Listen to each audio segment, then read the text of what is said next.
Yo, what up? Welcome back, man. It's good to see you again. Hi, Stan. Episode 29, Menace and the Man. Sure is. Just creeping up on that 30 mark. Yeah, that crazy 30 mark. Stan the Man made it back from Florida. Menace made it back from Greenland and Puerto Rico. How was your trip, Menace? It was pretty good.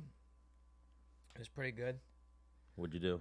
I did a trip for the troops through a company called Pro Sports MVP, where we did, seminars for the troops, and we did Q&As and cheers a couple beers and ate some cool food and saw some cool shit. Did you get any good pictures? Got a few cool pictures, So Greenland this time of year there's daylight 24/7.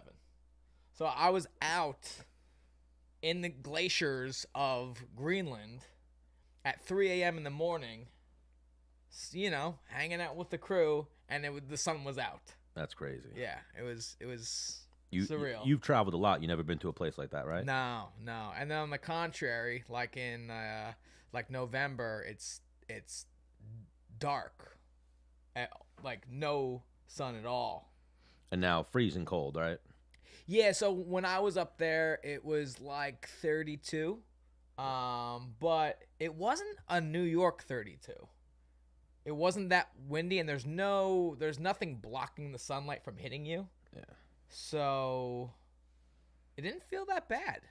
Did they give you, remember how we were questioning if they were going to give you like a tire or something? Did they give you stuff? It wasn't necessary. All right. Yeah. You brought winter clothes? I brought the fine furs. I didn't really need them. I brought winter boots, which I was the only one that brought nice boots, and it paid out because right now, so everything is in Greenland's essentially thawing because the sun's out all the time, and it's not that cold, so it's extremely muddy. So do you want to know about Greenland? I'd rather know about how Puerto Rico's doing. How was Hang Puerto on, Rico? bro. So we need to know about Greenland? Do you want to know about the Arctic hare? Yeah, I guess so. Okay, they're about this fucking big. What's the Arctic hare? What is a hare is a rabbit. Oh, a hare is a rabbit. Yeah. So the Arctic rabbit is the size of a... They're fucking huge, and they eat other Arctic hares. Would they attack a person? I think so. Were you told to stay away from them? Well, I mean, they're a little bit more afraid of you than you are afraid of them. But they were telling me how an Arctic hare, if it was bigger than an Arctic fox, would eat an Arctic fox. So an Arctic fox is how big? I'm sure just a regular sized fox. Yes. That's how big these fucking rabbits are. And are they like, I don't even get that. How is a rabbit that big? It's by the North Pole. It's above the North Pole. So it just grows, I guess, to keep warm? Some shit like that? Like Darwinism. It like grows to keep warm, Like I don't think grows to keep warm. I just think they grow because if they're small, they can't fucking eat other shit. They're omnivores up there. That's insane. So they eat meat. Yeah. Is what you're saying. They'll eat some fucking meat. Because there's very, very little vegetation up there. Especially in, I think, like the winter. Right? And then, so the deal on base, so the place I stayed at was called Thule. Thule, but pronounced Thule. And it's, if there's a polar bear sighting, they shut the base down. The base becomes on lockdown. You cannot leave what building you're in. And this is a military base? Yes. Why don't they just shoot the fucking bear? Because polar bears are endangered, you idiot. Oh. So what they'll do is they'll try to scare the polar bear away. Yeah, you don't think a couple shots to the ground, pop, pop, pop, pop, pop, right at his feet, make that motherfucker run? Ready for this? Polar bears fear none. Stan, their fucking paws are the size of your goddamn chest. I don't know about that. No? So you think if five guys stood there and just started fucking blasting at its feet, it would come charging at them? Yep. No, All right. it would run away. But I did see that picture of you with with your head in that polar bear's mouth. Yeah, that was just the fur. They are gigantic. Oh yeah. That was just the fur. That was a dead animal. Yeah. No. That was the skin That of was- it. No, but fucking. So here's what we were out at some spots, and they're like, "Man, if a polar bear came right now, that shit would suck." And I was like, "I don't know what you're talking about. I'm at least the second fastest person here, and I'll smoke you guys, and I'm not getting killed." Who do you think was the fastest? Well, I mean, Gray was there, so I was like, maybe. I think you'd smoke Ray in a foot race. I agree, but I was just being modest. I was just No playing offense, it safe. Gray. No offense, Gray. But I was playing it safe. Menace you know? runs. Is Gray Awesome. is Gray a runner? Um, Oh, you don't I know mean, that. You don't he know could that about probably sprint him. pretty fucking fast. Would Gray push you to the ground and then run away from the bear? I don't know. Probably not. I don't know. But anyways, so what they said about polar bears is they kill everything first and then go back and eat it. So it wouldn't be like they would just like grab the first person and start eating them and whatever. They would Well, we went off here. What do you mean? I don't know. We went off here. What are you touching, Pitch? Nothing. It says we're still streaming? Yeah, still streaming to viewers. I don't know. Anyways, just refresh your shit. Oh, there we go. Anyways, so they were saying like, man, if all of us ran, it would track us all down, kill us, and then go back and eat us. Well, luckily you didn't encounter any polar bears, right? And you know what I said? I said, fuck that. I'm faster than all of you guys, and the fucking truck is right there, and I know how to drive stick. Yeah. Fucking out of here. Dude, I saw you and Gray chasing muskox. Freaking. Yeah, that's a true story. Dude, that is. Yeah. Cool stuff. Yeah. Well, the thing is, I don't want to ruin. Fuck it, because I plan on having them. We're going to do a special episode. Yeah, we're gonna do a special episode talking about our trip with the guy who put it on and everything like that. What was But his name? What's his name again? The guy who put it on from Pro Sports MVP? we call him Bry Guy. His name's Brian Lee. Bry Guy? Yeah, he's fucking hilarious. Yeah, we want to get Bry Guy on, Yeah. Ashley, and Yeah. Gray.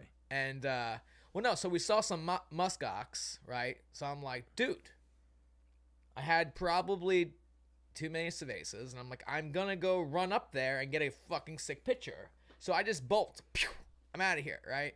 The muskox go over the edge, and Gray's coming.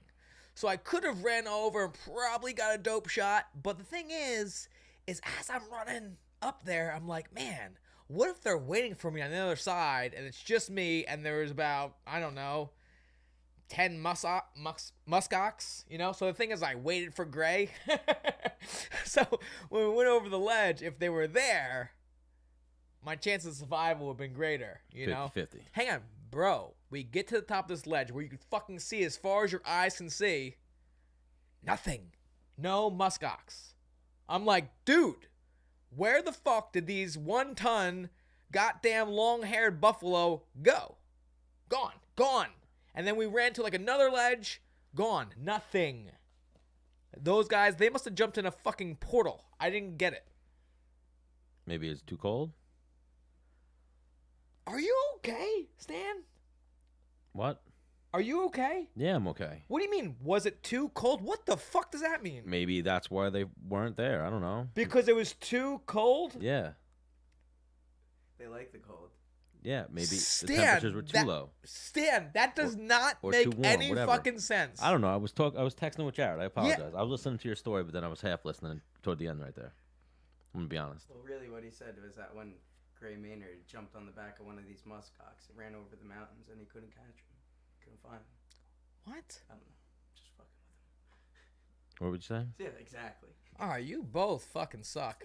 Anyways, Well, I was letting you roll with your story, and then you asking me questions about it. no, I was telling a story, and I said how I don't know where the fuck they went. But it's too cold, and you made no sense. I apologize. Well, no, you sounded very, very dumb. All right, I'm sorry for that.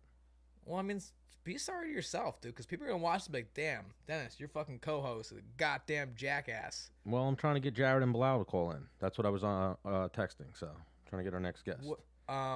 Are they Are they what? Are they Gonna both be on the phone at the same time? I think so. Oh, all right. Well, Trying to make something happen for us. I'll tell you what. I apologize. I want to No. hear that story, though. No, I want to hear it fuck off. in I'm depth. telling you shit. Why? 'Cause- Don't be a dick now. No. You gotta wait till Gray and Ashley come on. We started a little late, so I was trying to make sure that I didn't lose Jared. He just booked a fight coming up. For some reason, while I'm on Twitch, it keeps restarting my stream. Oh. Jared. Yo, what's up? What's going on? Welcome back to Menace and the Man. Belal's here with me. Belal Muhammad as Hey, well. Welcome what's up, back to Menace dude? and the Man, too. Is that Dennis in the background? You bet your ass it is. Well, not in the background. I'm in the foreground, I do. Foreground? Yeah. That's the front. How you doing? Doing pretty good, my dude. Doing pretty good.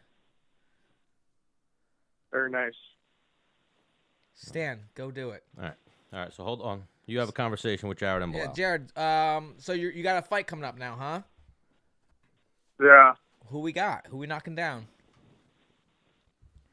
His name's Dan Moret Okay. Where's he from? from Minneapolis, but he trains at the lab. Okay, so he trains with who's that? Ben Henderson, right? College. Yeah, Benson Henderson's there, Okay. yeah. Yeah. The last guy I fought, Tay Edwards, I think is from the lab. Oh, yeah? All right. I think so. Yeah, he's a lab guy as well. Yes. Right. So I'm confident in you, dude. How we feeling? Thank you, sir. How we feeling? I feel good. Training hard. Weight's pretty good right now, better than normal, actually. And that's it, man. Just we're still like 6 weeks out or something like that. So Nice, I'm, I'm nice. still What was it? just revving up, you know. June 29th, right? Yeah, June 29th. So last time we had spoken to you, we missed you or something like that. Last time we talked to Belal, you weren't around because you went to go visit your girlfriend, who is now your fiance. Congratulations, dude. Thank you. Yes. Appreciate that. Yes. That's pretty dope, man. Right? You guys used to date a little bit. You guys separated, then you guys reunited, and then what's meant to be is meant to be, right? I guess so. That's how it went. So And now here what? we are. She's like an American Ninja Warrior or something like that, right? Yeah, she's on the show 3 seasons. She just opened a gym in South Florida, like a Ninja Warrior gym. And she was like an elite gymnast. So she does this now. And I've actually known her since 1st grade. Wow. That's So pretty we go dope. back, Oh, you Yeah. guys go way back. way back, yeah. It's crazy. Dang. And now you got Belal sitting there with you. Congrats on that most recent win, Belal. Last time we had you on, you were getting ready for that MSG fight. Oh, yeah, appreciate it. And now you're back on the winning track with this most recent one. What's next for you? I see September I 7th, just got right? another one. Abu Dhabi. What'd you say, Abu Dhabi? Yeah, I got it's Abu Dhabi. They're That's, right next to each other anyway. that's got to be pretty sweet for you, Jared's right? not good at math. Yeah, it's Abu Dhabi. What'd you say? Abu Dhabi? I said it's Abu Dhabi. Oh, yeah. Whenever Belal talks, it comes in pretty shitty, but when Jared talks, it comes in crystal clear. Jared's literally got the phone in his hand, and he's holding the phone like a little girl. Oh, damn. Like a little girl, huh? Like the limp wrist? Is he doing a limp wrist hold? So what's it like now? You guys are back together. You guys are broing out, right? What do you like? You guys got the freaking air fryer, right? Yeah, you know, we're just out here making different recipes with the air fryer, doing some cool stuff. Dude, I think tonight I'm gonna go on Amazon and I'm gonna get it. What is that? You didn't get one yet, dude? Come on. No, You won the I last know. fight. I don't know, dude. I haven't been cooking a lot. What is this air fryer? It fucking. It's a game changer. It's a game changer. Yeah. What is it? Just frying food without oil? With like. Yeah, it's frying food without oil. It's just, and it fries it a lot faster. You cook anything in there: steak, burgers, fish. You can make vegetable chips. Dude, everything, man. Yeah. You know who needs it a lot? Stan the man. Stan the fat man, because he loves like some of your favorite things are like a bloomin' onion. Bloomin' onion, love it. Right. What else do you love? You love like Steak, mashed potatoes, French fries, cheeseburgers. love. The dude loves French fries. Shit like that. Dude, you can do it all in the air fryer. A lot healthier. Yeah, but he'd have to cook. That's a problem. Yeah, maybe I'll look into the air fryer. Oh, I'm definitely getting the shits. Why? What's that gonna set you back? $100? What's the damage on that thing? I think about $100. Right? Dude, it's $100. $100, $50 Yeah. if you find a good deal. Get a freaking 20% coupon from Bed Bath and Beyond. Man, how you working? Woo, dude, they are always sending That's me what that we do in thing. this department. In this department, we're coupon cutters in this department. We don't buy anything unless we have coupon. Oh, that's how you live. Dennis's favorite price is free. Whether you got coupons Yep. or free, that's what you're Yep. looking for. Wow, you know what? Maybe I should check it, but I'm like a little bit embarrassed using coupons. I don't know why. I feel like I'm like food stamps. Like, Did you get your scuff controller yet? No, I still have to get in contact with them. Oh, you still haven't followed up on that? Are you guys playing video games? No, man, but there's a funny story about food stamps, man. Let's hear There's it. one time where I bought because in Chicago you get food stamps on a debit card, Okay. and then so you get your certain amount of whatever amount of money on your food stamps for that card, and you scan it whatever whenever you go to a grocery store. And I used to buy them off the street, like say I'll buy it off a bum, I'll get them like $50 for like a $300 food stamp card. Oh yeah. Yeah, so the one time this guy walked to my store and he said he had $300 on a card, and I gave him like $60 for it. Right. So then right away I went to the grocery store. I had literally like a whole 300. thing full of groceries, literally pulled up to the top, probably like $300 worth of groceries. Right. And then the girl at the scanner was a girl I went to high school with, and then, she's asking, "Oh, how you doing? How's it been?" I was like, and I'm like, "Oh, it's cool." It's tough. Oh man. So he like scanned everything, and then she's like, "Oh well, that'll be like $300 or whatever." And then I was like, "All right, I have this." And then she scans it, and then the stupid guy reported his car stolen. So he ran off my $50 and reported his car stolen. Oh. And then literally, I'm there with the freaking counter full of groceries, and I'm like, "Oh crap! I'll be right back. My brother's in the aisle," and I like ran out and then left. Oh my gosh. Oh man, you got burned by that. Dude, Yeah, it was awful. I would have indefinitely looked for that guy. Man, it was crazy. Yeah, it's like I was sitting there like, man, I need to go drive around and look for this guy. Like, he never walked to the store again. I was like, man, if I ever Dude. catch this guy, it was literally the most embarrassing moment. I definitely would have tracked his ass down and gave him a fucking noogie and probably a wedgie. Oh, you wouldn't want to touch that guy, I'm sure. If he jipped me like that, like, listen. Kick him with your shoe or something. You No, don't wanna touch him on I the would skin. fucking, in all honesty, he'd get a fucking DDT. So what's going on? You guys got training scheduled for tonight? We just finished training earlier today. Right now, we were about to go get something to eat within the next hour. All right, all right. What are you guys usually eating out, cooking? Today's our cheat meal day, so we're gonna go out. Oh, it's date night for you guys. All right.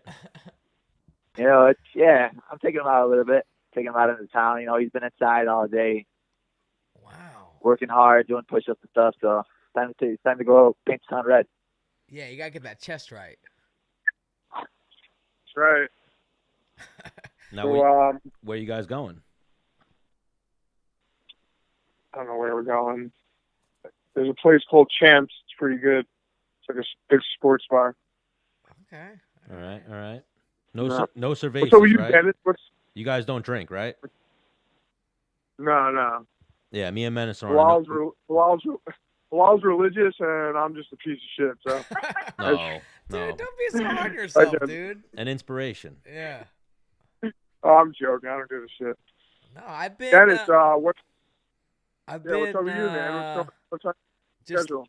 just lifting a little bit, trying to do a bunch of running. But I've been doing some private lessons, and I'm just finished like my boarding paperwork for PSEG. I was doing a little lineman work. Be up there, fucking Oh, yeah. yeah, All that. yeah. That's pretty cool. So I'm like living life on the Good for edge, benefits, pension. Hell yeah. Sounds pretty risky to me. Yeah, but I've been living like a rock star lifestyle. Just trying to squeeze it all out, get it all out of the system before. Get it all out now while you can. Yeah, I think so. You look like you've been having fun. I see you. You've been like, where were you recently? Somewhere with the troops or something? Yeah. So I was in Miami, 2 weeks ago, doing like some promo work for Menace and the Man show, and then I was in Greenland doing a seminar and a Q&A for the troops, and then we kicked it down to Puerto Rico, awesome. And we did the same thing for them, and then dipped back home quick. Good for you. Yeah, it's fun. Yeah, that's what I was gonna say too. Me and Menace aren't drinking for the time being. We've been drinking a little bit too much lately, so we're off alcohol now. Oh, you're gonna follow my lead, huh? I've been drinking a little bit too much as well. So yeah. Wow. Once you start questioning your thought process, you're like, oh man, I'm drinking way too much. Yeah, no, I went back. I looked at the fucking goddamn calendar. I'm like, dude, you're a fucking complete piece of shit. You drank 9 days out of the last 11 days, Dennis. And that's how I talk to myself. I'm like, all right, stop being a fucking piece of shit and fucking get your shit together. So that's what I'm doing. Yeah, pretty much. Yeah, and I don't want to get fat. Yeah. Yeah, that's a plus. Yeah. So I think once I land this PSEG job, I will be, I'll get a nice schedule going, get a nice workout and training schedule on top of, doing private lessons and the show, and I'll have a nice balance, and I'll cook and, I'll do adulting stuff, play little video games. I'll be good, man. I'll be maxed out. There you go. Living life. Did you guys get a chance to watch those fights this weekend? Yeah, it was lackluster. Besides the last one. Oh yeah, that's. Good. I mean, obviously that's the main one I'm talking about. Was that Rose Namajunas versus Andrade fight? Lost a C-note on her. Yeah. The Diego Lima fight was good with MVP. Oh Dude, my God, that was amazing. That was like some sharpshooter shit. Yeah, it was ridiculous. Couldn't get any more perfect. I know. 4 strikes, each one of them hitting flush where were aimed. Yeah, it was like perfect. Man. Ironic too, just the way it happened. That he was just eventually it's like Anderson Silva. You can only showboat like that for so long and pull off that type of shit until you get caught. He got his leg kicked out from under him with his hands down, and then he gets knocked out. Yeah. I tell you what, I was sitting with Gray watching the fights, the UFC fights, and I was watching Thiago Alves fight that dude from Argentina. Yeah. And that guy's throwing like these crazy high kicks and all this shit. I looked at Gray, I said, man, this like new school shit of fighting is annoying. Like there's like, yeah. I don't know. It's like, it's cool, it's flashy, but like, fuck, man, it's annoying. Like, let's just fucking meet in the middle and punch each other. Like this fucking flying kick shit and karate shit. Like, get out of here, you fucking wussy. Yeah, it's like I'm not, but like also like you could just wrestle the guy and he won't. Agreed. Do that. Agreed. You know? Agreed. You're just risking it. Like MMA is just a game of inches. All it takes is one shot, and the guy's fucking spinning around. You might as well just take him down. Yeah. So what are your guys' thoughts on like the flying, spinning kicks and the fucking?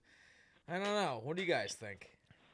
I mean, I feel like certain things are like effective, like in certain situations, like if you're like in the clinch and you're breaking off and you throw like a spinning back fist or a spinning elbow. But like, I mean, unless you're someone like Anthony Pettis who's been doing that his whole life, right?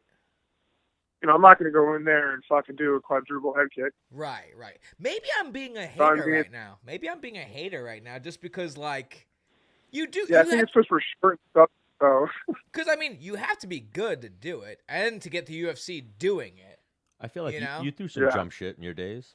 Yeah, because I don't fucking know. Fucking adrenaline got high. Just fuck it. After you threw some jump shit, were you like, why'd I do that? Well, no. Like, you throw some crazy shit. You're like, I've never thrown that more than 5 times, ever. Even on the bag. But, you know, Yeah.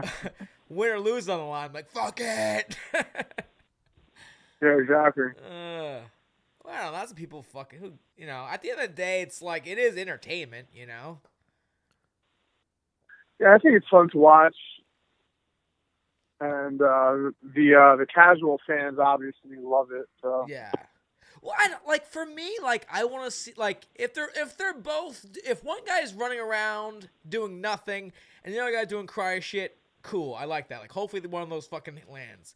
If one guy's trying to meet in the middle and fucking knuckle up, don't do the karate shit. I don't know. Well, I mean, speaking of Pettis, look at what Pettis just did with some jump shit.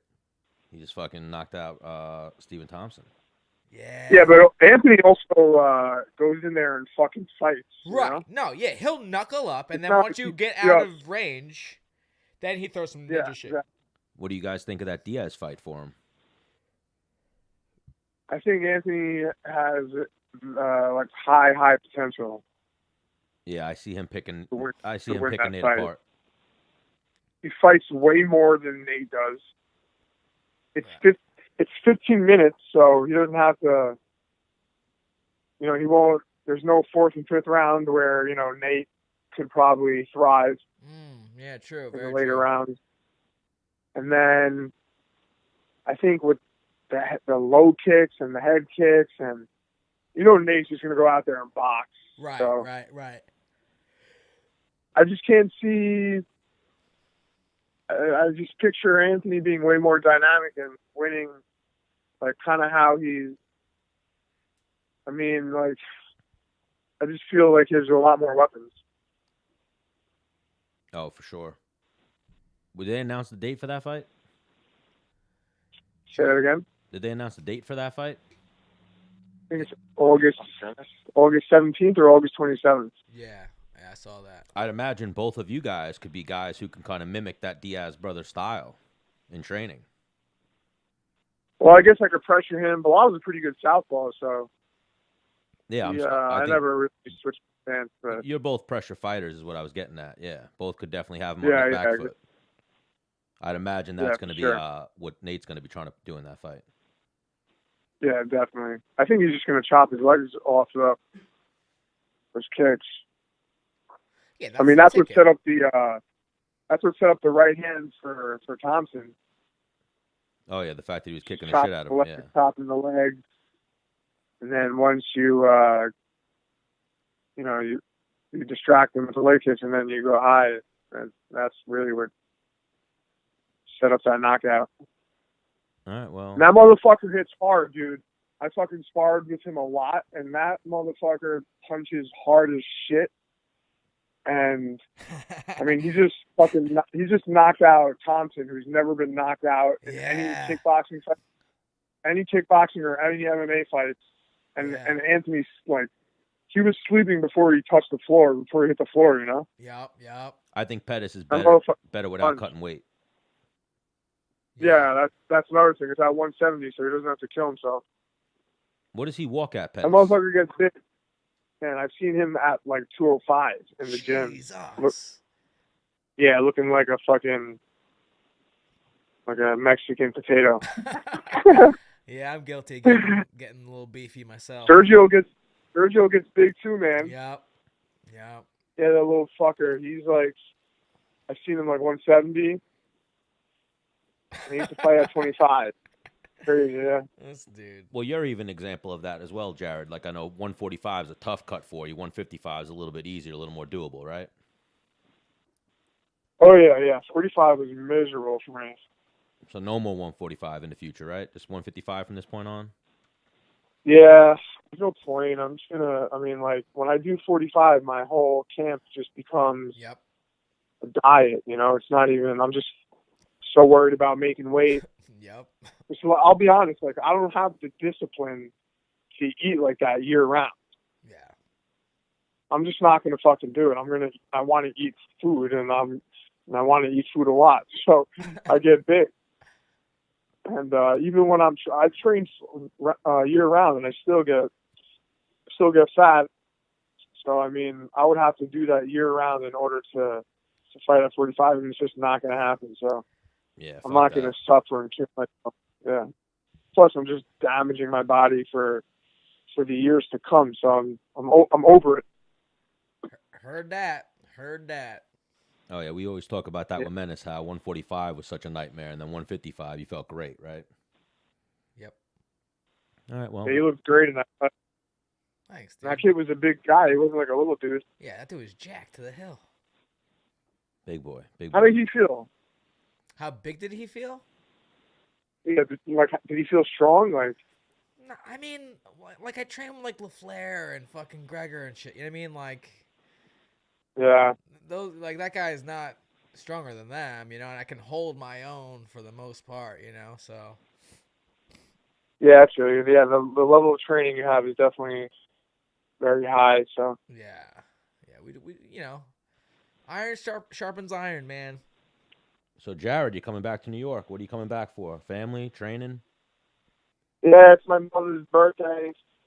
I haven't been in New York since before New Year's, so I'm just gonna come back for like the long Thursday to Monday, and then come back to Milwaukee. All right, well, don't be a stranger when you're here. Maybe we'll link up and we'll do some prank phone calls. We'll hit Belal up, pretend we're other people. I love that. That's where I initially was going good. with this. And then you called us with Belal. Yeah, you wanted to prank phone calls. Yeah. Oh, Sounds good to me, bro.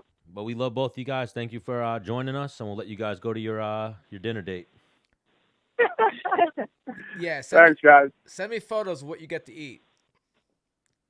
All right, we'll do. All right, Belal Muhammad and Jared Gordon, thank you again for joining us. Thanks. Appreciate it. Bye, Peace. laddies. All right, Jared Gordon and Belal Muhammad. Man, those guys are both good guys. Oh, yeah, it started a little slow, but then we started opening them up a little bit. Yeah. I knew that's what it is. I think both of them could be great interviews alone, but then they're both got to be buttered up a little bit. But then I felt like getting them both together would be something a little special. Yeah, but Belal, whenever he said, we got Harvard national champion. What's up, my brother? We got Harvard national champion on the line, Jesse Jantzen. How you guys doing? Jesse Jantzen, welcome to Menace and the Man. Thank you very much. Pleasure to be on with you guys. Dude, Are we on? Are we on right we're now? on, now? dude. We're You're freaking on. Ooh, baby. Woo! Dude, How's it going? Going pretty good, man. How are you doing? Doing well. Getting back in the swing of things after our big event on Monday, which I was so thankful that you came, even though I tried to screw you over with tickets last minute. No, it's all good. So Jesse Jantzen is now the president? Co-chairman of Beat the Streets. Co-chairman of Beat the Streets. Jesse, let's inform the people a little bit what Beat the Streets is about. Of course. Beat the Streets is a youth development nonprofit in the 5 boroughs of New York City. We have a universe of about 3,500 male and female student athletes from middle school to high school. Our women's program has grown exponentially over the past, I'd say, 2-3 years, where now we have a female league only, where they'll wrestle each other, where in the past the women would wrestle, or the girls would wrestle the boys. So we're growing, and we provide mentorship, tutoring, internships, access to, athletic training and wrestling, gear, 3 training centers in the 5 boroughs, and then all the life lessons that come along with sports, specifically wrestling, which is a host of things that you know very well, I'm sure. Yeah.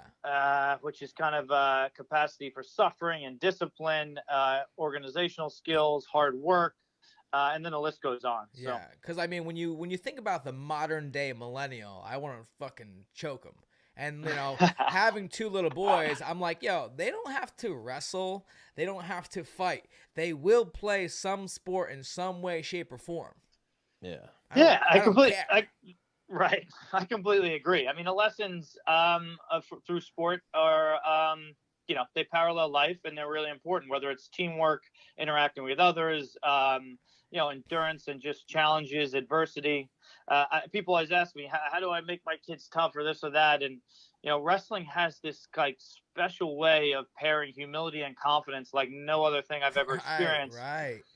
And it's hard. I mean, I love baseball, I love soccer, and I love football internationally, but I love those two sports separately, but they're very different in the lessons you learn and the things you go through. Yeah. It's not necessarily good or bad, but it is very different. So, wrestling's special in that capacity. Yeah. I mean, I remember in high school, it was the wrong way to do it, but I would sit there and my dad would be like, hey, you're not going to eat dinner? I'm like, no. In 9th, 10th grade, he's like, I don't get it.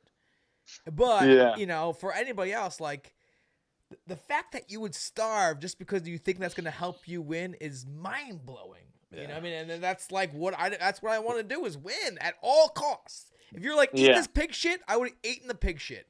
Well, exactly. That's what we were just talking about with Jared. His weight cutting's fucked up. And like the MMA aspect where you're taking punches to the head, it's messed up. And then wrestling weight cutting where you're doing it for this long stretch, it could take the toll on you. Yeah. Yeah, it's funny. Wrestling adds that element of difficulty and complexity even above MMA, because most of the times in a busy year in MMA, I don't know, what do you have, 5 to maybe 7 fights the most? I mean, not many guys do more than No, that's a lot. Yeah. That's what I mean. 4. I would say that's the most, right? I mean, 4. I don't know anyone that's done. I've heard of guys doing 5, but it's really 1 or 2. My first year of MMA, I did 9, but that's because I just came off wrestling, and that's you're about to touch on that right now. I feel. Yeah, I mean, the point is that we're making weight every single weekend in wrestling. You're making weight twice a year. And so if you do crush yourself in MMA twice a year, it doesn't feel good. But you're a day before weigh-ins. You're probably a little smarter because there's revenue in, there's money in this sport. So you have a team of guys sometimes. At a certain level, you usually get a nutritionist. And you probably do it a little bit better. I think we grew up during our time, which was, you crash diet, you get the water out of your system and you make weight. And that's the one thing that's not great about the sport, but it's also the badge of honor that makes you pretty tough. So I don't know how I feel. I think I would like to take a lot of weight cutting out of it, but it definitely does make you tough. Yeah. So since we've already talked about Beat the Streets, let's talk about the lineup you put together, dude. That was a fire show. Yeah, it was a sick lineup. Well, I appreciate that. I mean, I can't take all the credit because we had a full staff working hard to make sure we put the show together and the lineup. But I will say I've been preaching this narrative, and this is it. It's basically, in my opinion, wrestling is the greatest combat sport in the world. It's the only combat sport where you can get a college degree, and it's a sport as far as MMA discipline that's winning at all the professional fight organizations statistically. And I think this year we decided to embrace that and sell that instead of being like, oh, it's barbaric and our kids is youth development. Well, guess what? We supported boxing within the city and we supported people using that as a vehicle to get a better life. Why aren't we supporting wrestling as a combat sport? And I felt that would bring in a bigger audience. That would bring in the UFC and Bellator, like you saw this year with Ben Askren and Henry Cejudo coming. Yep. And then that would scale the event. And what we need is dollars, like anything in the world. It runs on money, and we need to scale and raise money. So that was a big piece, getting Jordan and Ben to agree to wrestle each other. And then putting the Yanni and Bajrang match and, all the just studs that came out for the national champions versus the world team. We felt keeping it domestic, other than the Indian silver medalist, Bajrang, would bring in a huge audience because college wrestling has a major following, as you know. Yes. The NCAA tournament sold out every round with 20,000 people in Pittsburgh. It's there's a real following there. So I think that's kind of like, how it all came together and, really turned out to be a nice event. So let's talk about the matches, starting from what was the first, you guys did a bunch of high school matches first, right? And then you went into Then we went into, I think, with Soriano, the first match. It was a crazy night, so I have to go through and look at the lineup again. But Soriano versus Cologne he might have been one of the first matches, right? Or was it? Because I got there a little bit late. I got there around 7, where who's Long Island's guy? Oh, so there was 2 high school matches. It was Aragonia from New Jersey versus Busiello, right? Who's the 5-time state champion Long Island guy. So It was Now, frustrating for me because I have all the Long Island pride in the world, and now you're a Long Island guy, Dennis, and we got our butt kicked. bro, hang on. As soon as he got tossed off the stage, he kind of packed it in. Well, he might have been hurt. I mean, he might have been concussed. I didn't get to follow up yet, but that was he hit I his would head pretty hard. rather a guy take the time to like get his head examined and come back full force than just, you know what, let me get tossed my back and just lay here. That's me personally. You know? Yeah, I agree. As a coach, maybe they should have pulled him out and said, "Hey, let's make sure you're okay. Take a full minute to kind of get yourself collected." Yeah. And because you're right, he came back and he was a different wrestler and he didn't seem in it, and he almost wanted to be done after that. Right. But again, he might have been pretty hurt, and he just was tough, and he just went out there to try to honor the match. So.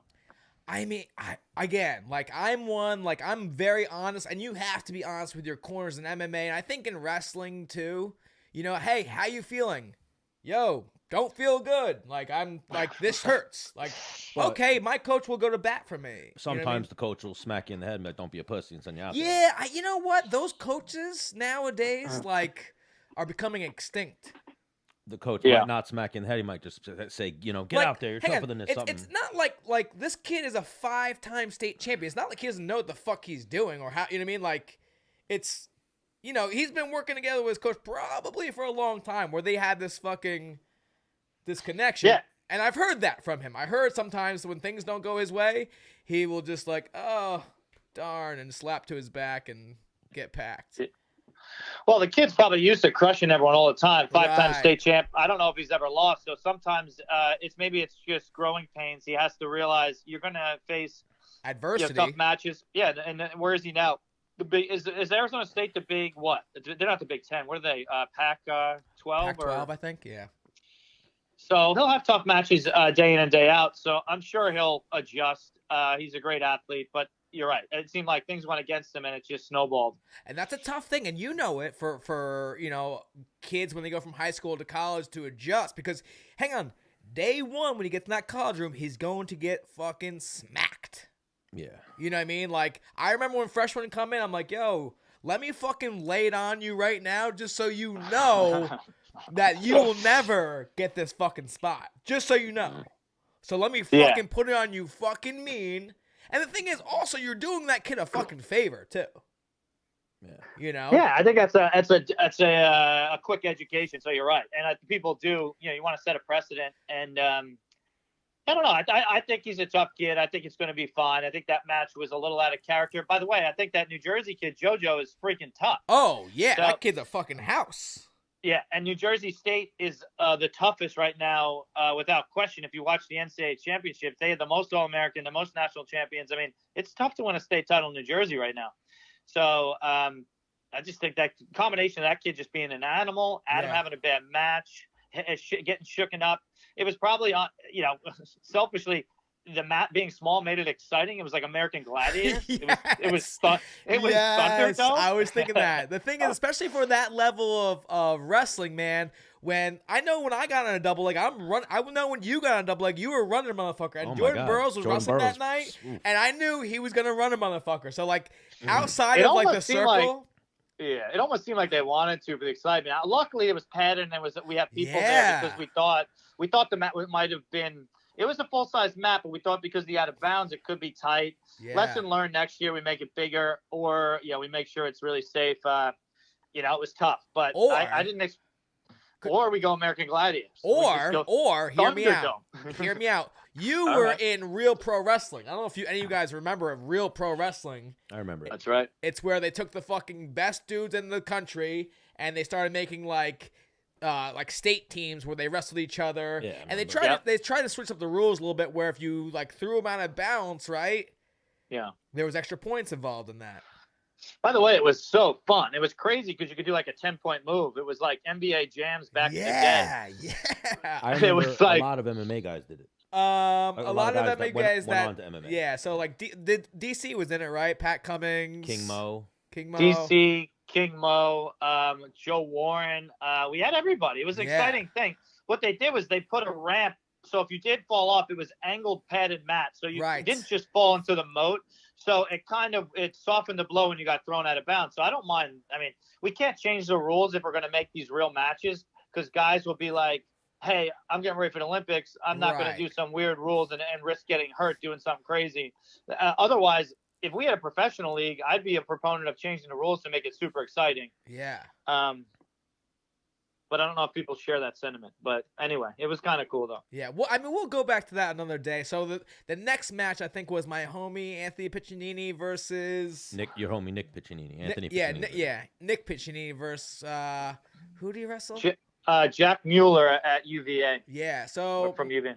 My dude Piccinini, I kind of talked to him after the match. I'm like, dude, because the thing is, he's so great to getting to these low shots. And he's so great at people like sprawling and stuff like that, and then like for folk style, and then he like makes it work out his way. But in freestyle, you cannot stop your movement. Yeah. And he was getting locked up and getting rolled over, and he's still very green to it. You know, I think he still has a little bit of time to make it. Yeah, I think it's probably an adjustment to freestyle, and his style is a little bit more conducive to collegiate. Yes. Also, I think that kid Jack Mueller is a stud style. Kendall through high school, and you know very well Kendall's an Olympic gold medalist and can wrestle freestyle. Right. So I think it was a bad style matchup on top of maybe the Mueller just having a better freestyle background. Yeah. Or just a slow night for Long Island, baby. Ouch. Yeah. Now I'm being like, you know, one-sided here. I'm being like, I think my boy beats him in a folk style match all day. Well, we could probably pull that up. I don't know. Did they wrestle this year? No. They were both, and he was second, and Piccinini was third or fourth at NCAAs? He was fifth. Okay. Yeah. Yeah, for sure. That's a toss-up in folk style. Yeah, but I guess gotta go with my guy, right? And then gotta go. What was the next match we had? James Green versus Anthony Ashnault. Right, that was national champ versus this dude's been doing this for a minute. James Green. Yeah. I mean, he's been second and third in the world, I believe. He's tough as nails, athletic, strong, just solid defense and a good double. I think a high crotch. And he looked good. I mean, Anthony is coming off of a ton of momentum, winning NCAA championship for the first in Rutgers history with Soriano. Right. And from the coaches, Green, there's no one he can't beat. He's probably the best in the world, but sometimes I think there's a little performance anxiety, or he underperforms where he could be. That's what I hear. But I mean, he looked good that night for sure. Right. And I mean, it was like, it almost looked like, he's, the Rutgers guy, he's just not quite yet. He didn't really get that man strength yet. Whereas Green is he's a little older, a little more, bigger bones, experience, maturity, strength. But Anthony, it seemed like Anthony was, coming back late and getting his offense going. Scored last 2 points or 4 points. So yes. He battled him, which was cool. Well, I did like that because the thing is as he's gonna be around for a minute, So even if Green's up so many points and all right, let me back out. Dude, I'm still gonna come at you like a bat at house, just so you know. Next time we wrestle, I'm gonna bring the same intensity. Yeah. Yeah. No. He didn't see. It just seemed like that was a good experience for him. He got that match in an exhibition, and that'll serve Anthony probably more than it's gonna serve James. I think. Agreed. What was the next match? Superman Kyle Snyder versus Nishan Rondawa. I'm not sure if I pronounced that right, but he's Canadian number one. Now, was Snyder? Because in my head, I'm looking at this wrestling card, if you will, the same way I looked at like a fight card in terms of the popularity or the talent was in order of the card, meaning Ben Askren and Jordan Burroughs being the best. That's why their main event. I thought Kyle was pretty far down the card. Well, this is what it was. It was the best matchups and the biggest draw. Kyle, had he been wrestling Sajalayev of Russia, probably would have been second to last to Jordan. The only reason Jordan and Askren was because Askren's UFC popularity and new fame, and Jordan. It wasn't really in order of who's the best, because Jordan isn't even the best in the world right now. Jordan was third in the world. And, I think Snyder was second in the world. Got you. So if we were going by that, it would be like David Taylor would have probably closed it out, and Jaden Cox, because I think they were both world champions last year. Got you. So it was our guess on what's the most popular matches. Got you. So Kyle Snyder, like his opponent he souped his opponent, which was dope. That's It was fun to awesome. watch, especially at fucking that weight class. You don't see that Especially very since often. that's probably the only back arch Kyle Snyder has ever hit in his life or ever will. And it was awesome. Like the guy is a hammer, and he scores on short offense and ankle picks and high crotches. He doesn't score on throws, really. It's not really his bread and butter. Well, not usually. Maybe it's a new thing. I love watching his like Instagram and watching him pushing a sled of 1,000 pounds. Oh, he's a beast. Yeah, Insane. he's just so strong, and he trains so hard, and he's going to be a tough guy to beat consistently, no matter who you are. And he's got a great frame of mind. He'll wrestle anybody. This year it was tough because he's small. We wanted him to wrestle Gable Stevenson, and he just said doesn't want to give away that much weight anymore because he's freestyle weight class is much lower. So Right. I think that might have been even more exciting to see the young stud coming up, Gable Stevenson versus him. Yeah. But it's just kind of a different weight class. Because So. what's his weight class in like pounds? I think it's 220. I gotta double check. Who knows the conversion on kilos? It's impossible. No, I'm just kidding. Well, 2.2 to 1. So I think it's 220, Okay. something like that. And then Gable's probably the upside of the 265, right? Yeah. And then what do we have after that? We had then it was Cologne versus Soriano, which was a good one. That was a fun one. The young Yeah. buck getting it done. Now the thing is, hang on. I mean, I'm watching the match and they're getting hit with these like stall calls. I'm like, dude, what? These guys are hand fighting like animals. They're constantly moving. I thought the stall calls were really weird. Am I mistaken in that manner, or? Yeah, they might have been calling it early in some of those matches. I think what they were doing, generally, if there's just no points scored, they trade off. So maybe they're both not really stalling, but okay. They really want to incentivize action and points on the board. So they say, okay, now you're on the shot clock. So Then the what next is the guy's on the shot shot clock? Is like when are you on the shot clock? The ref decides who he thinks more passive or stalling. And sometimes it's almost a flip of the coin in their head because both people are kind of stalling. So he if it's blatant, it's easy. Sometimes it's blatant and So right. the referee will just be like, okay, Joe Colon, you are inactive. Caution, you're on the clock. So in 30 seconds, if Cologne doesn't score any points, he loses a point. Both guys can score normally, but if it ends again 0-0 in that 30 seconds, the guy that wasn't on the clock gets a point. Got you. Because both of them ended up getting a point. I was like, all right, now that's fair, Because they were both on the clock. Yeah. Exactly, yeah. But yeah, that was huge for Rutgers on that one. That kid's a stud. Yeah. I mean, Cologne was third in the world. Soriano obviously coming off a national title in college. Yeah. Interesting matchup because Cologne's big and strong and taller, and he's really good at defense when you're on his legs, and he's got an amazing gut wrench. So Soriano wrestled very conservative because if he got taken down, that could have been game over. Right. I mean, the guy's been turning everyone in the world with a gut wrench. And he wrestled a perfect game plan. And by the way, scored a really nice takedown in a tough position to finish. Yeah. Now Soriano, I'm like, dude, what is this? How old is that kid? He should be a junior, so I don't know, 20 years old. Like he needs fucking needle and thread because he is ripped. Yeah, that dude's solid, and that's the thing. Cologne is stronger than everyone. I don't think he's stronger than Nick Soriano. Dude, you know what I think about? I'm like, he could be like the next American Psycho. I could see him doing some he has that look in his eye. Like, yo, you're weird.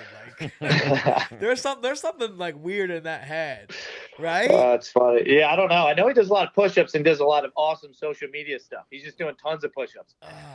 He's just not stopping, that guy. He's an animal. And then our next match was. This was the worst because of the injury. This was Dave Taylor versus Drew Foster. Right. I remember being hype. He came out to Taylor Gang. I was like, okay, get it, Magic Man. And then they got into a little scramble. He tweaked his knee, grabbing it tough. Yeah. And then he took like a a second, wrapped it up, got up strong. I was like, okay, he's gonna make it happen. And then he got pushed and like just his knee was uneasy. Do you get any follow up on that? Like, how is he doing? Is he gonna? I talked to him, but he didn't tell me exactly what's going on. I think he's been a little shy because maybe he's not sure if he's wrestling. Doesn't want people to know if he's hurt because someone knows. The answer is I don't. Okay. I know that he said he's doing okay. I see him training. He's working out. Okay. So he's not completely immobile. He's doing cross training and working out. Whether he's wrestling every day or not, I don't know. But it seemed like it was tweaked and he's going to be fine. But I don't foresee it being an ACL or something too crazy. Right. And he wanted to keep wrestling, and Mike Novogratz stepped in and said, "Hey, dude, it's not worth it. You're not going. We don't want this. We've never had an injury here at Beat the Streets. We're not going to start now. Right. Costing you a world championship or something like that." Yeah. So that was unfortunate, but yeah, I was sitting with a homie, and he was like, why doesn't he just throw in the towel? And I was like, dude, here's why he's gonna throw in the towel. Like, at this level, now David Taylor has a loss to this fucking guy. Even though it's for charity and whatever, but like, no, fuck that. He wants to be the best in the fucking world. That nobody has beat him in so much time. It doesn't matter if he lost by injury default. He doesn't want to lose. That's it. That's how they operate. That's how they work. Doesn't matter. Yeah. You can't turn it on. If you're a champion like that, you can't turn it on and off. You're a warrior, and you're a warrior every match. So he wanted to keep going. And by the way, that guy Drew Foster looked freaking good. Everyone told us, "Oh, you can't make that matchup. Drew won nationals, but it's a fluke. This guy's not going to compete with him." Guess what? He was in on his legs twice, I think, and looked good. Yeah. I mean, I know David's good there, but I thought Drew went out there to win the match and looked good. It unfortunately got hurt, but I'm happy for the fact that Drew came out, wrestled for us, and looked good. Looked solid. I love watching the Funk. Love it. Yeah. Just unfortunate when some joints get torn up a little bit. And then was Yanni to follow? No, so we have Jaden Yanni Burrow. So the next one was Jaden Cox versus the Princeton guy that looks like Shoot from Vision Quest. Patrick Brucky, I think. Yeah, it's Brucky. Was that one a tech fall? Yeah, I think that's I think Bucky's the sophomore, junior, and not doing as much freestyle. I mean, you got one of the best wrestlers ever in college and internationally. It was a little bit of a mismatch for him, but he went out firing, trying to score, went out trying to win, which I loved. I mean, go after him. Yeah. And he's about the worst guy you could go after, Jaden Cox, because his defense is unreal. He's got a great offense. He's so strong. And he's got hips like you've never seen. I mean, that was the match. He picked him up by his waist from the ground, did a Greco lift, and threw him over his head. Yeah. Insane. Yeah, it was unreal. Insane. And then Yanni was up. Oh, yeah. This kid's unreal. Unreal. Yeah, what did you guys think of that match? It was obvious. It was the best match of the night for sure. I was watching him during the US Open and the qualifier, and I'm like, dude, this kid like knocking down Jordan Oliver, who I heard in the room Oliver beats him. I heard Oliver almost text him. I believe that because big brother syndrome. He's probably a little heavier because Jordan Oliver, I think it's not the easiest thing in the world to make weight because it's a lighter weight now. Yep. And I think he was banged up at the Open, had some rib injury. Okay. But again, that match ended up not being very close anyway. So I do believe, so I don't know. I mean, Yanni, his flexibility, his body awareness, mat awareness, his offense, his confidence, and his carefree attitude. It's like, I don't know how you beat that combination. It's unreal. So I was with Gray Maynard, like you saw overseas, and we were talking about that match. And we're talking about Jordan Oliver versus Yanni, and Gray was saying about how there's some guys like in his wrestling room that he would, trash, and then they met up at like a, how sometimes you wrestle your own teammate at tournaments and stuff like that. So he's wrestling like, one of his teammates, and he's like, dude, like this guy's fucking trying to bring it right now, and like the thing is when you beat the shit out of someone all the time, when they actually like show up when you're like, this is gonna be easy. It fucks with it, like it's like annoying versus like it's tough to like turn that switch back to like, oh fuck, I gotta fuck you up, You know what I'm saying? Exactly. So that's kind of what Gray was saying maybe happened with the Yanni and Jordan Oliver thing. You know, like, whoa, this isn't supposed to be this close. And then it's too late.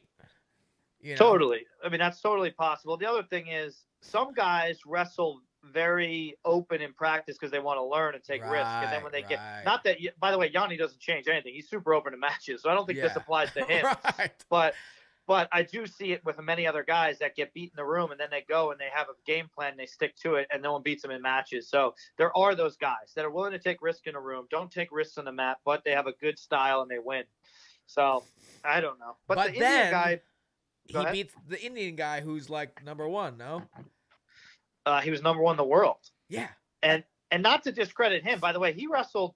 He's always good late matches. He gives up early points, but he was coming on Yanni. I mean, that was a 10-8 match, and if it went another 30 seconds, I don't know what would have happened. I mean, that guy kept coming, and he's tough and tricky, and just, you know, I hope to see them wrestle a number of times going forward because that's going to be exciting. Tons of respect between the two because I watched like a Flow Wrestling kind of little quick documentary on that guy from India, and I was like, oh, damn, this guy is the deal, huh? And then when I saw you guys had him against Yanni, I'm like, oh, shit. And then when I saw the outcome, I was like, oh, shit. You know, we lucked out so much because we were trying to do all the NCAA champs versus the world team. And then guess what? People started catching feelings. They started getting worried. They were like, oh, I got to wrestle this guy 4 times. I'm nervous, blah, blah, blah. You know, some of the college guys felt their style was good, so they didn't want to wrestle the guys. Some of the world guys were like, I don't want to beat the same guy 4 times because they thought these guys were tough. So having Bajrang in New York training here was just such a blessing because we were like, you know, we didn't have to fly him over. He was local, and he wanted to do it. Man. So it was unbelievable, actually. And it turned out to be our best match. So. And then Jordan versus Ben, the main event. The main event, which was kind of dope, the walkout. I got fired up. All the cell phones and the MMA style walkout, UFC style, whatever. I thought it was cool. Yeah. So I was with a guy who was like, "Yo, I got tickets. I can get us closer for the main event. Like I got a guy." So I was like, "Okay." So I'm like kind of in the aisle. And I didn't know that they were coming in the way they came in. So the security was like, yo, get out of the center. I'm like, dude, like, whoa, like, relax, dude. What's your deal? He's like, I'll choke you out, guys. Get out. Yeah, he was like, get out of the center. I'm like, dude, listen, you're taking your job very seriously. Like, I'll be out in 1 second. Like, relax. He's like, no, I need you out. And then when they came in the way they came, I was like, oh. That's why. Like, I mean, if he told me that would have been like, listen, the guy's coming through here. Like, get out of here. All right. I'd be like, oh, shit. But I thought he was just, like, being, like, fucking juiced on his power. I'm like, dude, get, like, nice and easy here, pal. Ease up. But I was hoping for some more funk. But Jordan was not having it. Well, here's the deal. One, Ben hasn't competed in wrestling in 11 years. 2008. So there's one.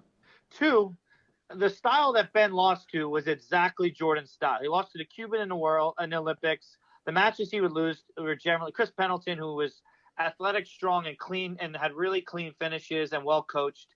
That was a little bit of his kryptonite, and he knew that going to this match. Trained as hard as he could, but he was doing it for the challenge, but also, to grow the sport and be amazing. So he gets the biggest thank you in the world from me. I mean, his ego, he's got fights. He's going to take a lot of heat for that from Usman and everyone else.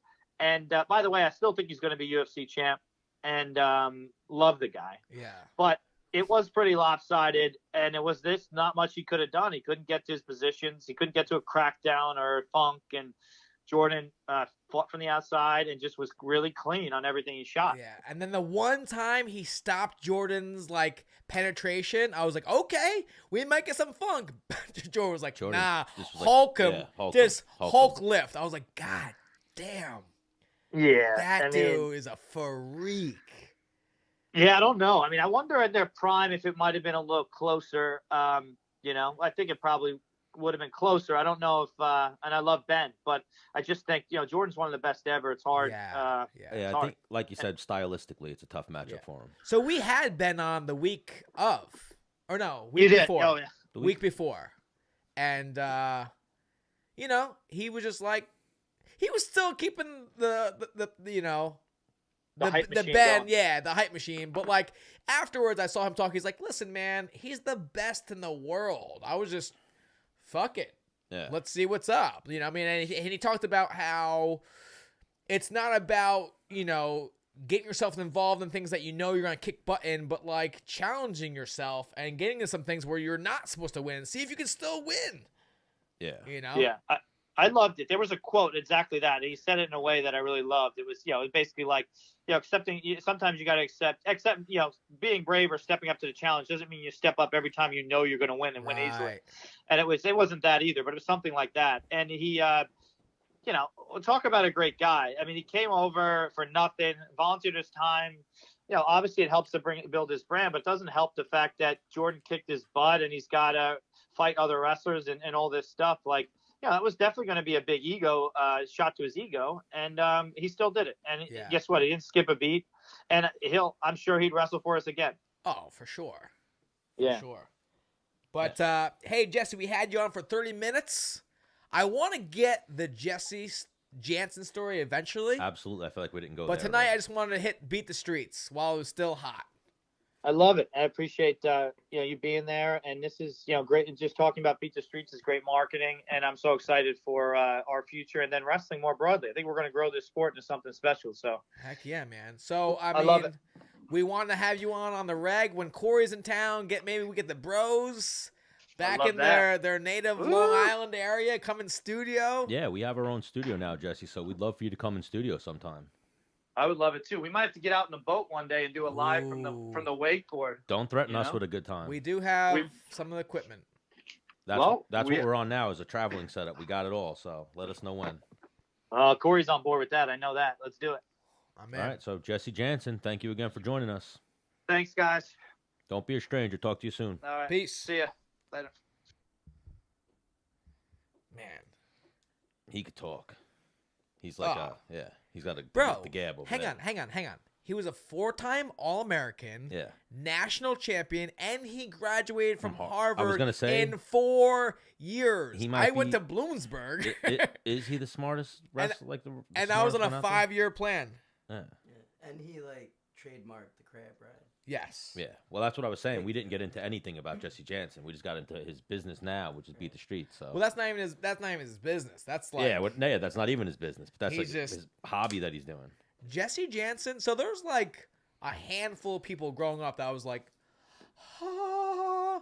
Jesse Jantzen was one of them. You want to know the list? It's Barry Sanders, Jesse Jantzen, Sammy Henson, Kerry McCoy. Those were. Now we got Julio Arce. Arce. What's up, man? How you doing? Julio Arce, welcome to Menace and the Man. What's going on, guys? Thank you for having me. Woo! Fight week, baby. Let's go. You know it. Let's go. Stan the Man here, Dennis the Menace Bermudez, and now we're joined by UFC featherweight Julio Arce, fighting this weekend. What's up, guys? What's going on, man? I'm so pumped for this. How we feeling, my guy? Dude, it's well, one, it's been a while since like, you know, me and you talk, but dude, Yes. it's been freaking it's been amazing. I'm so hyped that I'm getting to fight this Saturday. I was like beforehand actively trying to look for a fight, but you know, finally, you know, Man, got my opponent. I'm ready to go. I tell you what. So when you got in the UFC, I was like, fuck. Because me and him have moved around, and it is not fucking fun, dude. Yeah. Not fun. He's a goddamn problem. Like, Oh, yeah. I pride myself on my wrestling, and I'll shoot on Julio, and he's like, nope, not today. I'm like, what? Did you wrestle in high school or college or like? I had no experience. I was just, you know, your average just kid eager to learn. That's it, man. Yeah. Those And Tiger like Showman's I guys. like know this. I'm like, dude, what the fuck? Why can't I take this guy down? I had to like legit chain wrestle, like hit 2-3 shots together to get him to take him down. And then when he hits the ground, he pops back up. I'm like, dude, what the fuck this? And then he's switching angles. Fucking hang on. The first time I met Julio, he came into Belmore Kickboxing. I thought, Yeah. hang on, I thought he was a boxer. He did, I don't know, 8 rounds with Chris Algieri, and like, it wasn't like Chris was, you know, I mean, it was competitive. Yeah, man. So I thought he was a boxer, and then he came over. I think did MMA rounds. I was like, whoa, hang on, what? Yeah, I did. I think I did rounds with you, and then with Andre. Yeah, this I kid. think I did 1 round with Gregor. Yeah. So hang on. So once I got you, so I hit up Jamie. I'm like, yo, I know it's last minute. Can I get Julio? He's like, probably. Here's his number. I'm like, all right, sick. Hit you up. You come on. And then I got the thinking, Stan, since we had the setup to do it, like we should definitely one day Tiger Shulman's. Yep, we're gonna go to We're gonna do a Tiger Shulman's Menace the Man episode. Sit down with 100%, all you yeah. guys and shoot the shit. If you guys would be game for that, I know. Dude, you we would totally be all game. That would Yeah. be awesome. Bro, Yeah. I want Tiger Shulman on it too. I love that guy. Oh my gosh, yes. He's a G. Totally be down for it. Yeah. And even like I was gonna say, like Jimmy Rivera didn't wrestle either. All these Tiger Shulman's guys have sick wrestling. None of them have wrestling backgrounds. Well, the thing I love most about the Tiger Shulman guys is that when I first met Julio, it was just like, I'll fight anything. Yeah. It doesn't have to, just because I'm an MMA fighter.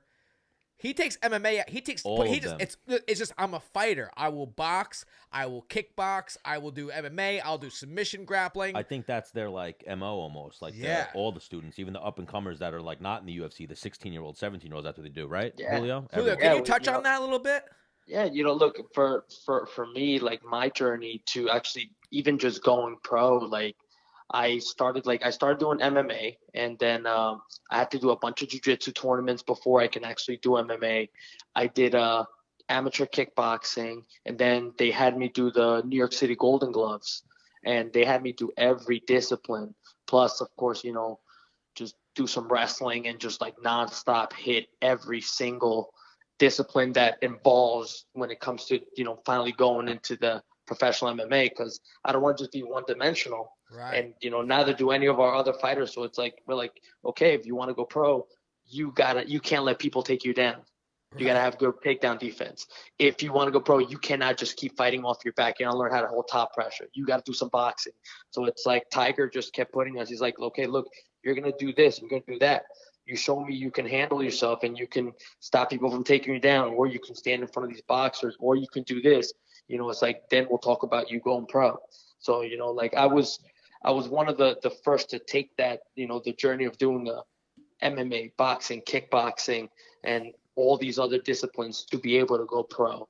So it's pretty awesome to see just like how, how they're building us up. So then when we go into the cage, we're comfortable in every area, whether, you're going against a straight, somebody who's just straight wrestles, or somebody who's just a jiu-jitsu guy, or just somebody who's just a striker. Like we'll know how to handle each situation.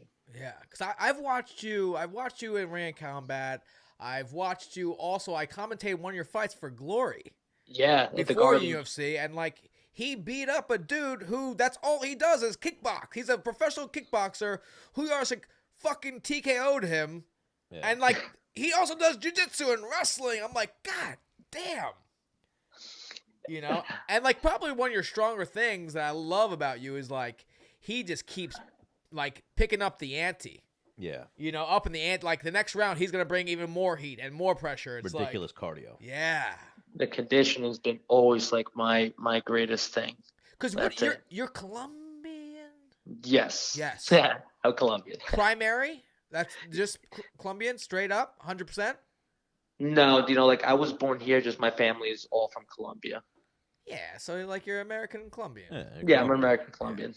Like I claim to be Puerto Rican, but I can't speak the language. I'm only half Puerto Rican. The other half is British, and I was born in the United States.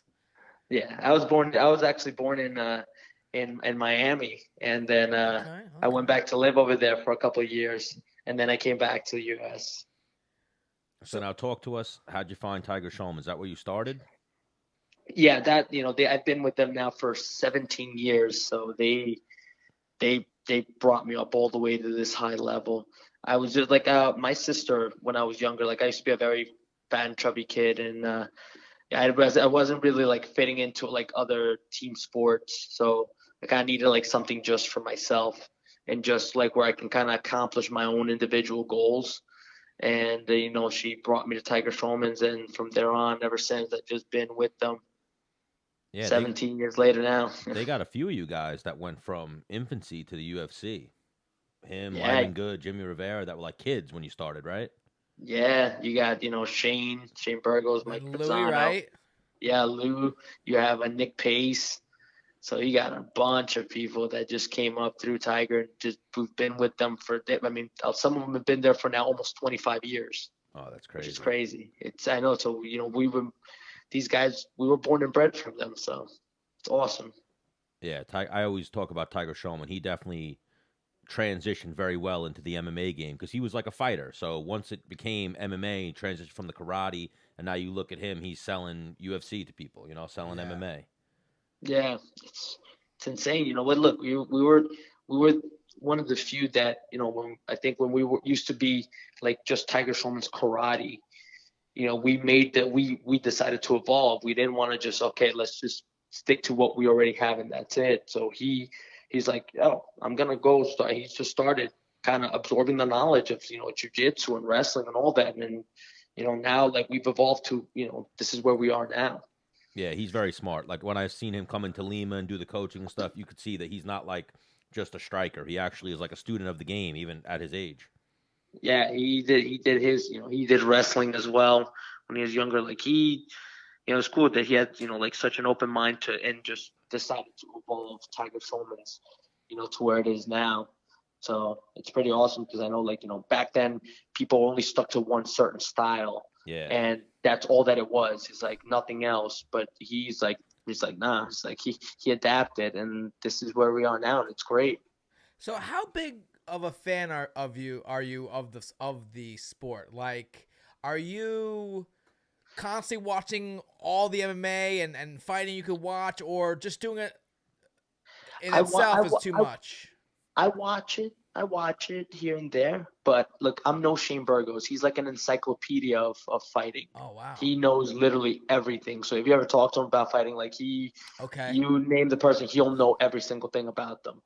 Wow. But I am I constantly watch, especially when there's like featherweights fighting. I always I'm constantly watching. I keep an eye out for it. Quick question: when a featherweight is fighting, you're watching it, does your body kind of change? Like, your senses heighten? Oh, yeah. wow. Yeah. I know, because I feel it's like you're like, oh my God, it's like that could be me in there. It was like me and this guy might meet up soon, and it's just like all these thoughts start going through your head about, oh man, you're possibly next. Oh yeah. And then you probably have that thought process too, like he's gonna say my name. Like imagine if someone said your name. Well, no, like if I'm live and featherweights are fighting, dude, my heart's like, I might as well be cornering one of the guys because I'm like, dude, this might go down. Like, I'm going to be ready. And I'm like, dude, I'll be sitting front row coaching myself. Like, Dennis, listen, you're not fighting. Relax. Take a deep breath. That's true. It's just the senses are like, yo, like, there's the cage. Those guys are in my weight class. There's fucking, crowd's going nuts. Like, I can't help but like this, like, natural feeling of like, fuck, it's going down right now. And like, you're about to do it. And I'm like trying to revert, like, dude, you're not. Dennis. It's like, calm down. Down. Has anyone ever called you out? Yeah. No. In the cage after a win? No. Yeah. Who's called you out? Max Holloway called me out after I beat him.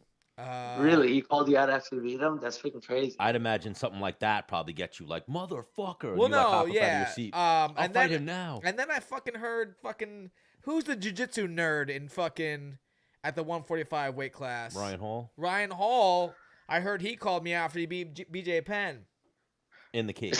Yeah, like, well, no, he didn't call me out. He said, like, yeah, man, it's been tough getting a fight. Like, I called out Dennis Bermudez and Ricardo Lamas. I was like, bitch, I tried to fight you twice. Yeah. And you fucking said, no, I can't fight till September. Then I was like, all right, I'll fight you in September. But, like, I just lost my fight to fucking Rick Glenn. I was, like, in the dumps. I'm like, I'll fight him at 155. I'm walking around a little bit, heavier than 155. So I want to fight at 45. And then he goes and fights BJ Penn at 155. Like, you fucking pussy.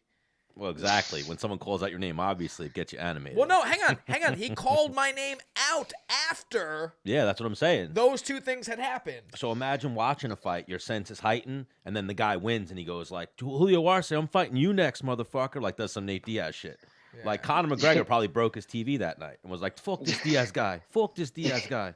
Like what happens? Because like I asked Julio how big of a fan he is, because I'm doing it all the time. I watch it if it's like I want to see the entertainment aspect of it, or there's some fires I really want to see, Yeah. But it's on all the time and all these different events, so I don't go out of my way to watch it, So a lot of times I would get texts about like what happened, or if someone said my name or something like that. I'm like, oh damn, word. Yeah. Never live have I seen it. Well, for me, I don't think I'm at that level where people are calling me out. Right. But Soon. but like but sometimes like like Dennis said, sometimes there's so many events are happening like every single week, and like I also kind of want to enjoy my weekends and not think about fighting. Right. So like unless it's like something that I'm like, all right, I gotta watch this fight because this is like an interesting card. There's some people I want to see fighting here. Then I'll watch it. If not, I just go about my day, enjoy myself. That's it. Or you catch the highlights. Yeah. On Sunday. The highlights happen the next like a minute right after. It's like on Twitter or on Instagram. Yeah. So it's like sometimes you don't even have to order the pay-per-view or watch the fight nights because they'll just post it right away. They'll post the video. Right. Yeah. Instantly. So Julio, take us a little bit through fight week. It's Tuesday. When are you heading up to Rochester? He's there. He's there now? Yeah, I'm there. I'm right here just chilling, having fun. Did a little because I have my teammate Mike Trezano also fighting the card with me. Okay. So we're just chilling. We just did some light work and got like a little sweat, and now just relaxing. Nothing crazy. That's gonna nothing intense throughout fight. We just kind of relax and just get the rest that we normally don't receive. We don't really get a lot of during the week, especially since we're going nonstop. And that's been that's just been key. Just key to this training camp is just like focus also like on your recovery because I mean look, we're going from jiu-jitsu, kickboxing, sparring, strength and conditioning, then hitting sprints and this and that, and you're doing this kind of on an ongoing basis, and you're doing so much to prepare. Then you look at your recovery, it's like trying to catch up to what you're already trying to do. So it's tough there, but you know what? It's like you have to find a way to kind of fit it in there. So then with the recovery, especially since we're putting our bodies through like hell for 8 weeks. Yeah, because I've talked to Jimmy a little bit about this. The Tiger Schulman crew does things a little bit different, don't you guys? You guys train for like an hour, like 2 to 3 hours straight. Getting all the different disciplines, whatever, and then you take like the day off, or you'll do like recovery in the evening. No. Mm-hmm. Yeah, and some of us are training, 2 to 3 hours, and then we're going back to our schools and teaching all day. Right. Whereas most fighters train like once in the morning, take a break, only for like maybe an hour, and then train again in the evening for maybe an hour. Yeah. You guys bang out 3 hours, back to back to back, bang. Yeah. Hang on, I've done that a few times, like training 2.5 hours straight, and like it's kind of nice to be like, you know what, the rest of my day is done. Yeah. You just kind of relax the rest of the day. Right. It's just great. But, sometimes we'll hit like there'll be double sessions. There'll be like another session at night, but it'll be like something light. Like you'll hit the bag or you'll go for like a nice relaxing run. But then in the morning is where we really focus on like, all the key details. Right. Where you're keen, you're awake. And then Mike, he won the Ultimate Fighter, right? Yeah. Yeah. That was awesome for you guys. He's another one, beast. Yeah, freaking monster. And he started when he was a kid too, right? With you guys? Yeah, he started when he was a kid, and now, he was originally he did the Ultimate Fighter at lightweight, but now this fight he's coming back to featherweight. Okay. So. Did you ever train with him when he came to Lima? I trained with him a little bit. I remember I trained with him the one time. Or one of the times when he came in, and I remember being like, oh, so what are you, like, 26, 27? He was like 21. I was like, get the fuck away from me. I'm done with you. Like, get out of here. I'm not training with you. Energizer Bunny, he was. Like, no, like, cardio didn't exist to him. He didn't know about getting tired yet. Yeah, because I remember training with him. I thought he was a lighter weight, and then I see him on the Ultimate Fighter. I was like, okay, I guess he was a 55er. But now that you're telling me he's coming back to 45, I'm like, all right, this makes sense now. Yeah, I'm guessing the Ultimate Fighter because, since you're constantly – people are like you guys are fighting like every week pretty much. I think for him to cut to 45 throughout that whole, Ultimate Fighter would probably been rough. So that's why he's like, I'll just do it at 55 and take it from there. Yeah, and I mean, it worked out for him. Look at him now, you know. Yeah. Man, he's still undefeated. So that's pretty dope. Like, I fought with a few teammates before, and it's like bittersweet. It's awesome to like have someone to do the exact same things you're doing at the exact same time, because Misery loves company, you know. Yeah. Yeah. And then, like, if he does a little extra, you're like, well, I'm going to do a little extra, too. You know, we're famous, you know, or vice versa, you know. And you're eating together and cutting weight together and doing sauces together. So that's nice. But there's this, like, one thing about training with or fighting on the same card with a teammate is if, like, they're fighting before you and they lose. Don't watch. Yeah, you can't watch them. Yeah. That's the only con. Because I heard the Pettises say that, like, they refuse to fight in the same card anymore together because of only that reason. Yeah, you know? I hear you. Yeah, but it's so awesome going in together. Like, yo, you ready to fuck some shit up? Like, because I am. But then imagine when the guy wins before you, though. Then you probably walk. Well, yeah. I mean, that like I said, that's the only con. But then there's the winning, and it becomes contagious, almost like a wrestling match. You know? Yeah. It's kind of like a little bit of a challenge, because then it's like your teammate wins, you're like, all right, I have to try and outdo him somehow. Right. Because I remember doing this with it was like when we were in the amateurs, and I had like a bunch of my teammates fighting. This is when we were doing like Lou Nicholas combat. Yeah, I remember watching you motherfuckers ring combat. Like, one guy would come out and he'd throw some heat, and the next guy would come all fired up. I'm like, God damn it, these guys are fucking firecrackers. Yeah. Yeah, and it was always fun because we would actually place bets and like, all right, who's gonna try and finish this fight the fastest? Wow. Who's gonna try and do this fast? And we would do this also in the amateur circuit in the kickboxing at the Combat de Capital, and it's always so much fun because every time we would fight there'd be like 10 of us fighting. We'd be like, all right, let's see who finishes the fastest, who has the best fight. I love that. Yeah. So it's like a lot of camaraderie. It was pretty awesome. And also, you kind of like it. There's confidence in saying that. You know what I'm saying? It's like, well, I don't want to place a bet because I'm not sure if I'm gonna win. Like, get the fuck out of here. Like, I don't want your fucking negative shit over here. Like, boy, you're like, yo, I'm gonna beat him up. Like, nah, I'm gonna like, oh yeah, you want to bet on that? You know, like it. Like, when you think it, it's easier for the body to come through and do it. Yeah. You know. But for me, man, like once I got to like the big leagues, if you will, like the UFC, I feel like the media, like I wouldn't, like if you had that bet with me, I'm like, no way, dude. I just got to get in there and just win. Yep. You know? Yeah, it's like, and also I think, you know, when you're doing all this media, it kind of takes away from what your focus sometimes, doesn't it? Yeah. I mean, you probably know this more than I do. Like for me, I only had to do like 2 things on like one day of like maybe 45 minutes of media, and that's it. You probably have to do so much more. So it's like you got like all this thing. You're like, oh, you're cutting weight. Yeah. They're doing all this. You're like, oh god. Yo, the only thing nice about the losing streak was I had to do less and less started media. leaving you alone. Yeah, I was like, all right, come in. I just gotta like, I don't have to take pictures. Like, all right, just show up, get my fucking money or whatever, and then bounce. It's like, all right, I'm not. I'll see you weighing day. You know. Yeah, I mean, that's how it was. That's how it was for me too. It's like, because like my last fight, like I freaking left it all out there. I didn't win, and then today was like, all right, just sign the posters. You know, all right, check in. You're good to go. Yeah.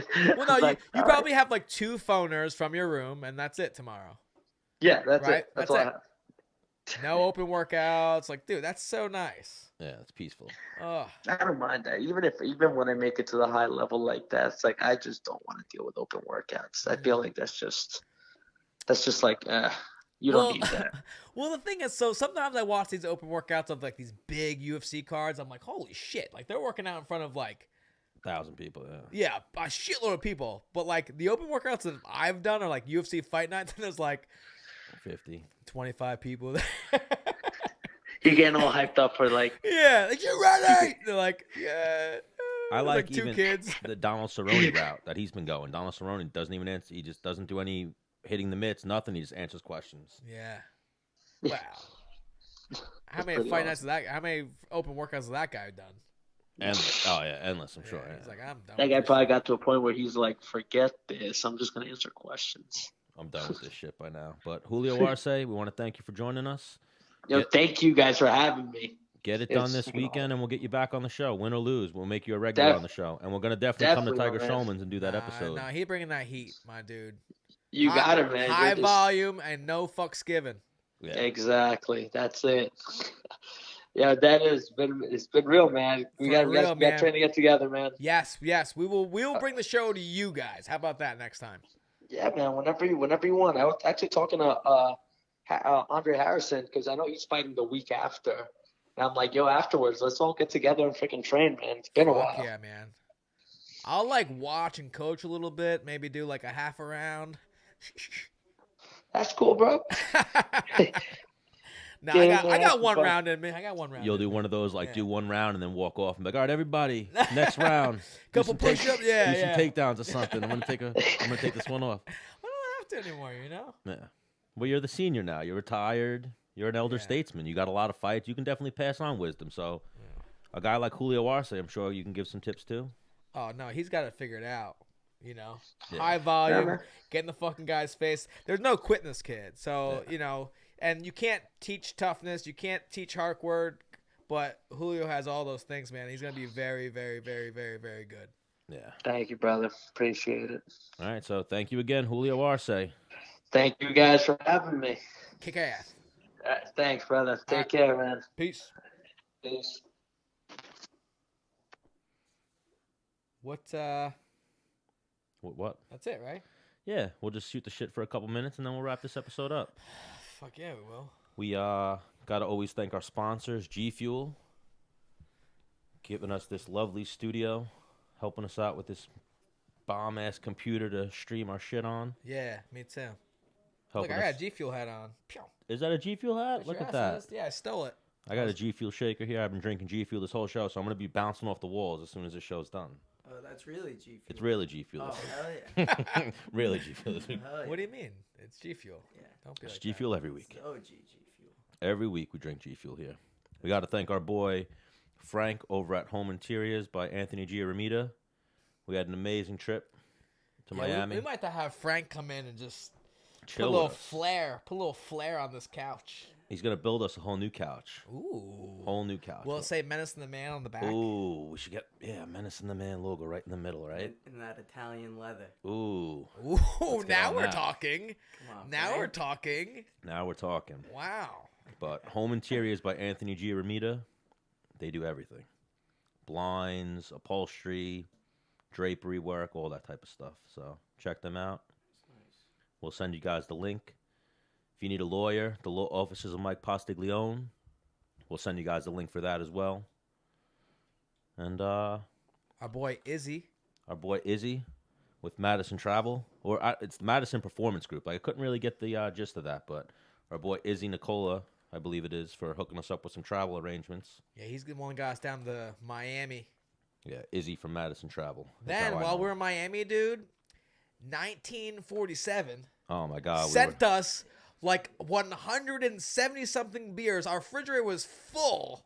I'm going to It was post the video. crazy. I have a nice little video of it, of me collecting the boxes, and then also a video of the beers in the fridge. An after the absurd fact. amount of beer that we couldn't even finish it all. I felt I felt horrible leaving the house with them in not there. finishing the beer. Yeah. Really?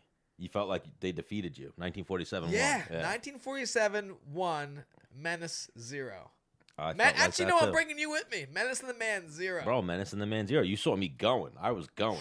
The funniest thing, I'm laughing to myself still at one point. We'll have to talk more about it on Thursday's episode, if we get a little segment, or even now. But when you said, Stan, there was a point that I was talking to you and you were gone. Yeah. That was the 1947. Yeah, that was all of us, though. That was Well, no, everyone. hang on. No. 1947 got us nice. Oh, whoa, what was The that? the 1947 is a nice beer, man. It went down pretty smooth. It's an IPA. Oh, Not yeah. even. No, it's an Indian beer. Yeah. Got you. Indian beer, but it tasted Budweiser-y. It does. It wasn't bad. Yeah. Big fan. Big fan. Yep. But also, Stan, how much for you get 1947 tattooed on you? Or a lot of money. I would never get a tattoo. what about you just drink 1,947 of those beers? No, I die. Well, so No, we already talked about that. Me and Menace were drinking way too much, so we got to avoid becoming alcoholics. Hey, more beer Nah, for I'm me. not gonna become an alcohol. I'm good. Yeah, we're not trying to live that Same. life. I'm not a loser. I'm a winner. But also, we got to shout out Joe Romeo. If you guys are trying to sell a house, Okay. J Romeo Realtor on Instagram. If you guys are in the New York area trying to sell a house, and also, actually, let's do we have anyone listening right now? We'll come up with something. We want to give away some Turp House products as well, and some G Fuel. We got some stuff to give away, so maybe Thursday's episode we'll do some giveaways. Okay. But go to turphouse.com. Use the code MANSHOW. You can get 20% off your purchase. I think we should figure it out where like the first person to type in something on the chat or something like that gets a Turp House. We got to start coming up with some stuff. G Fuel, too. We want to give it away, guys. We just got to come up with something. And me and Menace have too much stuff going on in our lives to come up with these giveaways. So Name more than Stan. help us out. Help us out in the comments. Come up with these giveaways. Yeah, Menace more than me. Menace was just in Greenland, Puerto Rico, Miami. He's a jet setter. Now he's about to be hanging from wires. Yeah. Doing shit. Yep. And then also, last but not least, we got to thank Movement, BJJ, and Island Kava. Our friend Ryan LaFleur. His spot's about to open up. But mainly New York Fight Exchange, June 1st. Our next couple episodes, we're going to have a lot of New York guys on. We had Jared on earlier. We got to make sure that we fill up that Resorts World June 1st. Just come up to Dennis, say, hey, I'm a fan of Menace and the Man, and he will kick you in the leg. Is your mom going to be there? Do you want my mom to come? My mom, Yeah, I don't know if she'll be home, actually. She might be in Louisiana. Oh. But what about Lynn? Lynn want to come? She would definitely come. Yeah, she would But come. I'm not paying for her to fucking fly here. Why? How would you have to fly? Isn't she in PA? Yeah, she got to drive. Her car's not working like amazing. All right, well, Stan the Man might figure that one out. Ooh, Stan the Man might fund it. Yeah, I might help her out with that one. All right. But New York Fight Exchange, use the code MANSHOW. You can get a little discount on your tickets. You can use, what's your code, Ant? Ant Pitch. Ant Pitch is helping promote it as well. We got all models and people coming in. We're going to make this New York Fight Exchange event one to remember. Menace and the Man be doing some commentary. And like I said, come up to us, like and subscribe the show, and just show us that you like and subscribe, and Dennis will kick you or punch you. And it will be recorded. If you want. If you want. We'll do a little video disclaimer, and then you'll get punched or kicked by a UFC fighter. We're trying to create some content, you know? Love it. Some good shit with the fans, some good engagement. Yep. And again, Izzy, thank you for the trips to Florida. Frank for all he does. Home Interiors by Anthony Giaramita. Dennis the Menace Bermudez. Stan the Man, Menace and the Man, episode 29. Go for your send-off, Dennis. Welp. See you later.